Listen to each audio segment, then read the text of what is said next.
Well, the new motor arrived for the PittBoss pellet grill. I just ordered this yesterday. I'm really surprised. Less than 24 hours showed up at my door. They have the same part number on them, which is FZ6015. They look identical. So I'm going to go ahead and get that installed, which is going to involve taking this little pin back out. The motor goes right on there. Now, I started to fix this yesterday because there was a gap underneath here on the motor, so I put 2 bolts in there. And what I want to do, and I forgot to stop at Ace Hardware, is get some metal strapping. I'm going to wrap it around the motor, which sits right here, and that'll keep it from wiggling, because it has a tendency, when it gets in a little bit of a bind there, it twists the motor. So I'm going to put the motor on there and strap it in so it can't rotate, because it was actually bending this metal plate, and it wore a groove in the metal right there. You can see it from twisting. That can't be good on the motor or anything else.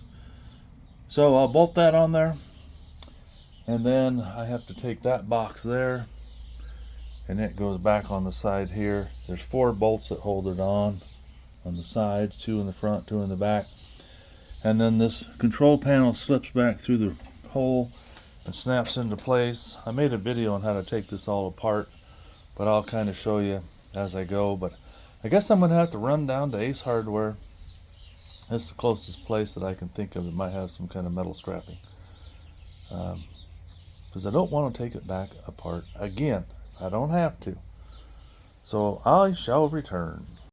Well, here's what I ended up with. I went down to Ace Hardware and found some of this metal strapping, and I put a self-tapping bolt in there and in there, and down on the bottom I ended up with my bolts, and I added it's over a 1/16 of an inch, I suppose, but not quite an 1/8 washer to the bolt to get the bolt up a little bit higher, and it seems to line up pretty good. It's square this way, and it seems like it's square that way. And I turned it on, and it's not wiggling anymore. I'll go ahead and show you real quick. Let's see. Oh, gotta turn her on. There.